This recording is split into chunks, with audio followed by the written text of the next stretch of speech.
안녕하십니까. 오늘 이 시간에는 지난 강의에 이어서 두 번째 강의 율법이라고 하는 주제를 가지고 여러분께 강의를 시작하려고 합니다. 지난 시간까지는 우리가 창조에 대해서 공부했습니다.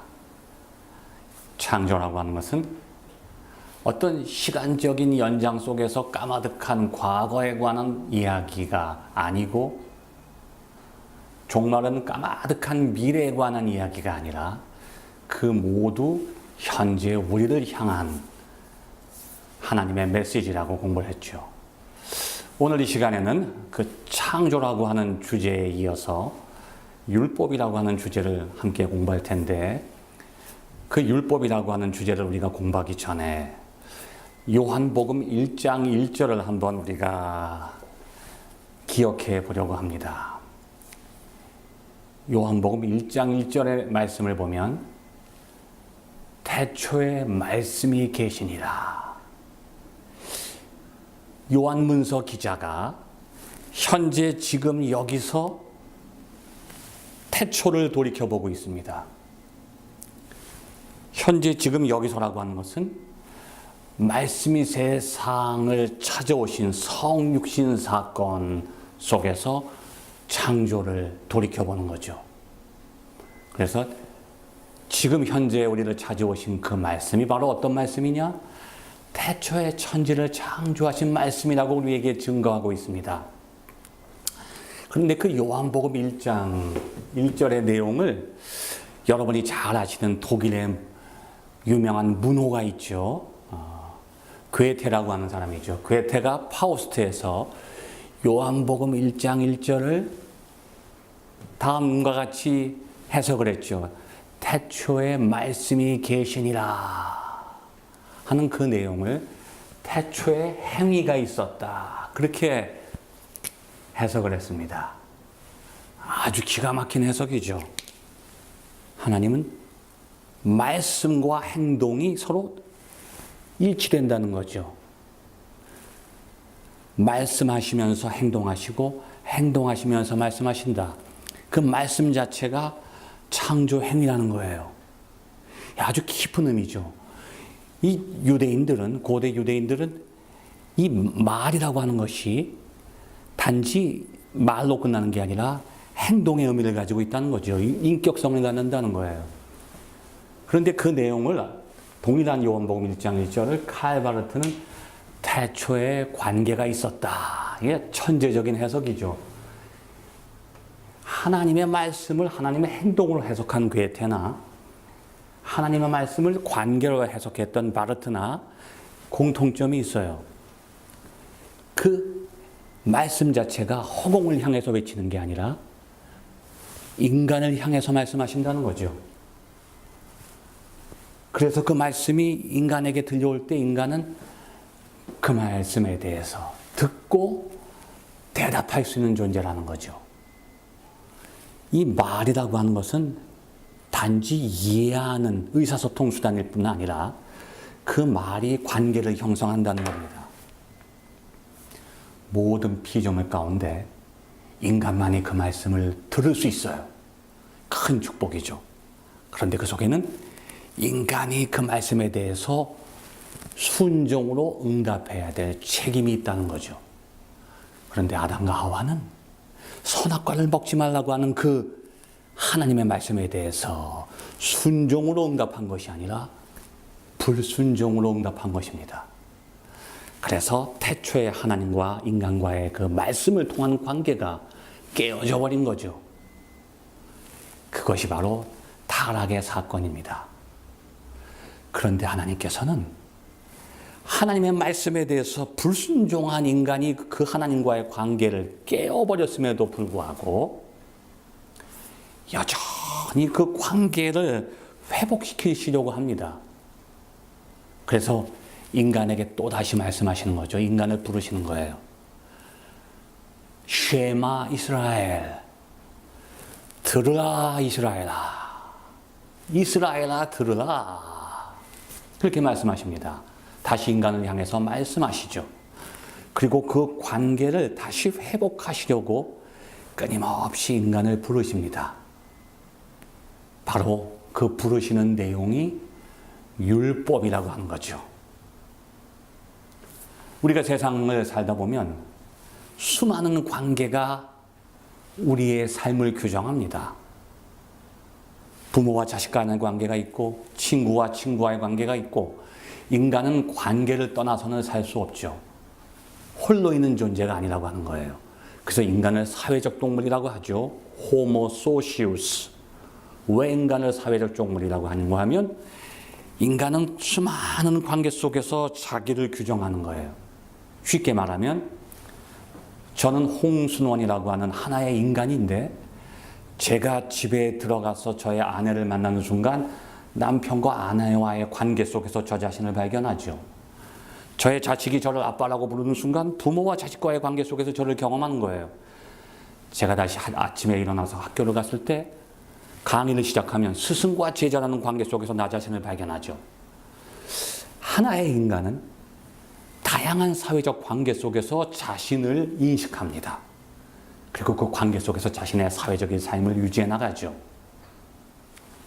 하나님과 인간과의 관계도 마찬가지입니다. 하나님과 인간과의 관계가 하나님의 말씀을 듣는 순간 형성되는 거예요. 그리고 그 말씀에 대해서 불순종하는 순간 관계가 깨어져 버리죠. 근데 하나님께서는 다시 그 관계를 회복시키려고 하십니다.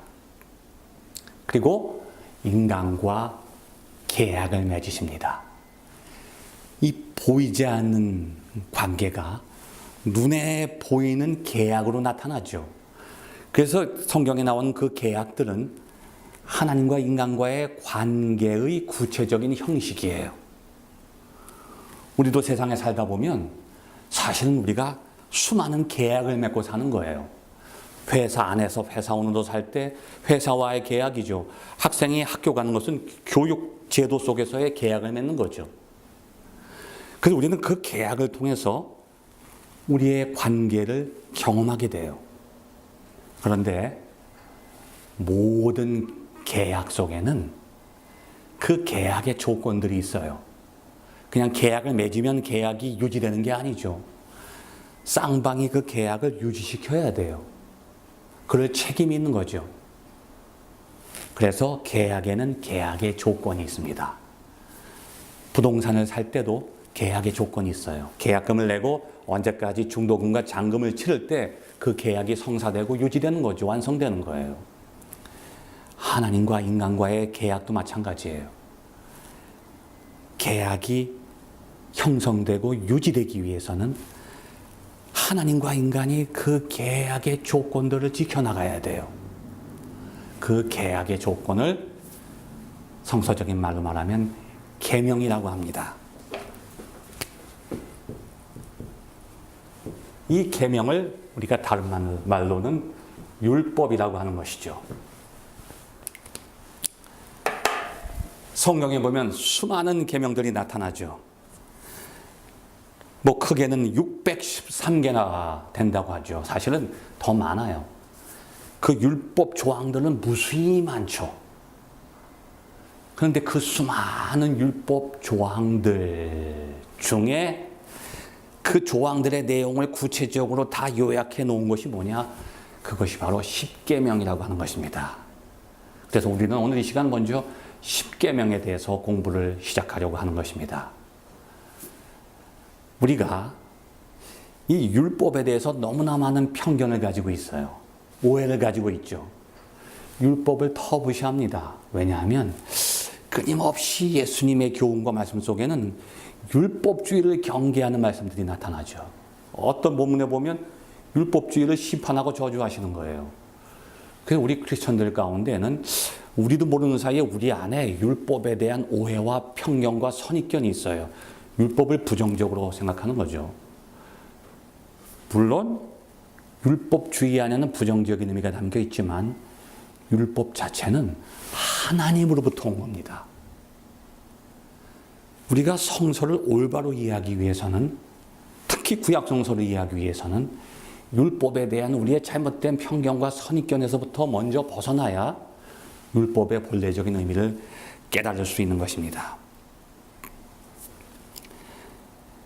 자, 이 시간 우리가 십계명을 공부할 텐데 십계명이라고 하는 것은 10가지 계명들로 10가지 율법들로 이루어져 있죠.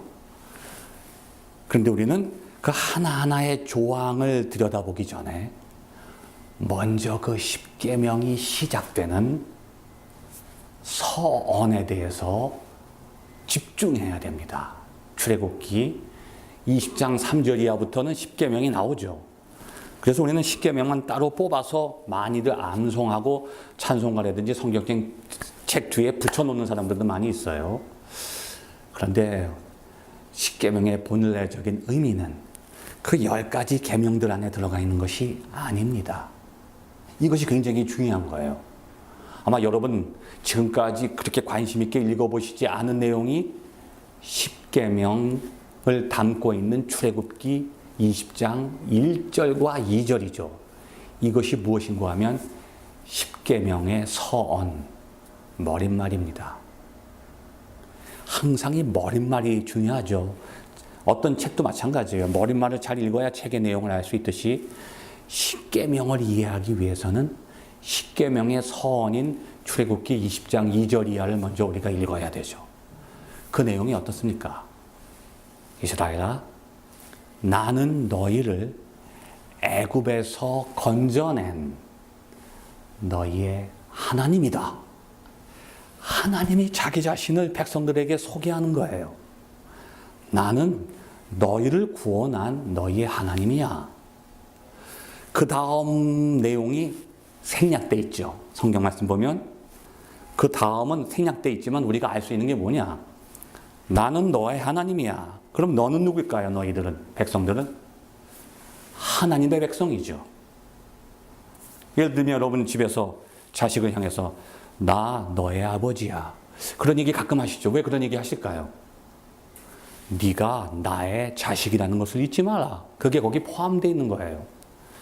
다시 말해서 나는 너의 하나님이고 너희는 나의 백성이야. 하나님과 백성과의 관계를 먼저 강조하시는 거예요. 왜 강조하시느냐? 내가 너희의 하나님이고 너희가 내 백성인데 이 관계가 유지되기 위해서는 너희들은 십계명을 지켜야 돼. 이런 내용이에요. 그러니까 관계가 중요한 것이고 그 구체적인 조항들은요, 그것에 따르는 세부적인 조건들이에요. 이 관계를 위해서 이걸 지키라는 거죠. 다시 말해서 십계명은 이방인들을 향해서 주신 계명이 아닙니다. 하나님을 믿지 않는 사람들은 그 계명을 지킬 필요가 없어요. 또한 지켜도 무의미해요. 아무 의미가 없는 것이죠. 아무리 열심히 지켜도 하나님을 믿지 않는, 하나님과 관계없는 사람들은 그걸 지킬 필요가 없고 지켜도 의미가 없다는 거죠. 그래서 율법이라고 하는 것은 하나님과의 관계를 유지시키라고 하는 하나님의 명령이에요. 다시 말해서 하나하나 열심히 지키라고 말씀하시는 게 아니라 그것을 지킴으로써 관계를 회복하라는 거죠.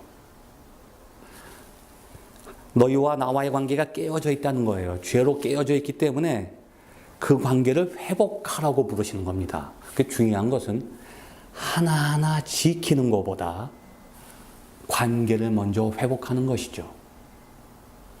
자, 한번 우리 십계명 10가지를 지금 한번 대강 한번 생각해 보시기 바랍니다. 저도 지금 10가지 계명의 순서를 다 기억을 못해요. 중요한 것은 그걸 다 외우는 게 아니죠.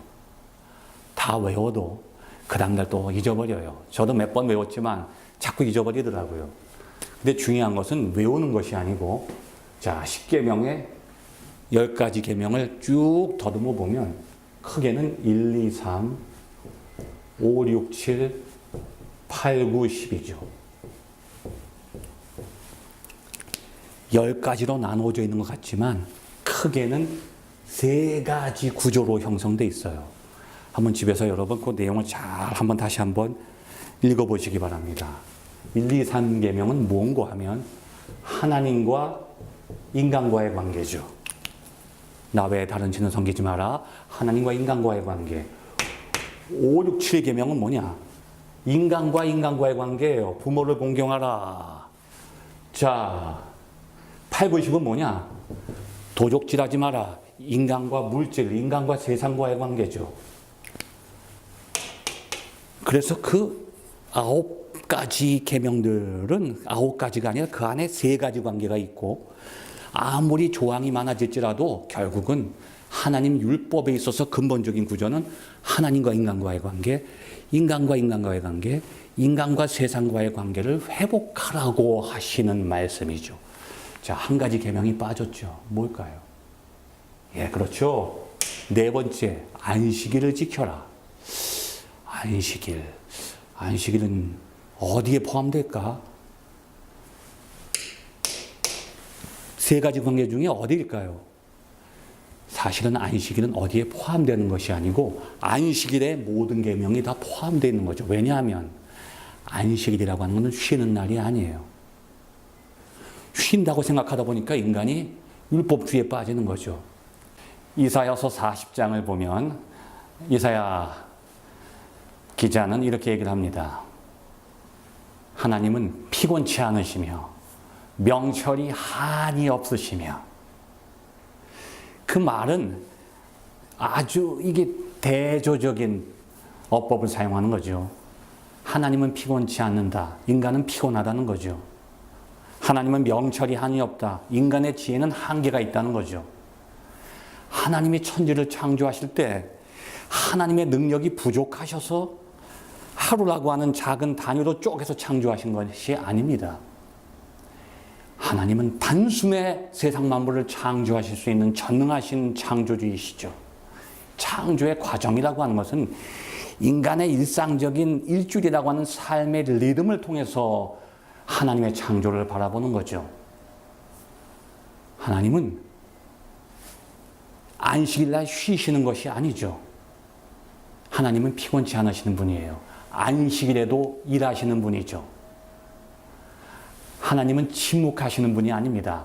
우리의 귀가 하나님의 음성을 듣지 못하는 것뿐이지 하나님은 침묵 속에서도 말씀하십니다. 그리고 하나님은 안식일에도 살아 역사하시는 분이죠. 그런데 이것을 유대인들이 잘못 해석해서 하나님이 쉬셨기 때문에 우리도 쉬어야 된다, 그렇게 적용하다 보니까 안식일의 의미를 완전히 왜곡시켜버린 거예요. 그래서 예수님을 향해서 안식일을 범했다고 예수님을 심판하고 고발하게 되었던 것이죠. 그럴 때 예수님께서는 안식일이 사람을 위해서 있는 것이지 사람이 안식일을 위해서 있는 것이 아니다 하면서 안식일의 본래적인 의미를 우리에게 말씀해 주신 겁니다. 안식일은 깨어진 창조가 회복되는 날이고 하나님께서 우리를 구원하시고 관계가 회복되는 날이라고 하는 겁니다. 이 의미를 여러분이 올바로 이해하셔야 율법의 전체적이며 본래적인 의미를 이해하실 수 있게 되는 것입니다. 하나님이 6일 동안 창조하시고 7일째 쉬신 게 아니에요. 창조라고 하는 것은 6일 동안 일어난 것이 아닙니다. 창조는 7일 동안 일어난 거예요. 7번째 날은 하나님이 쉬는 날이 아니고 창조를 완성하는 날이죠.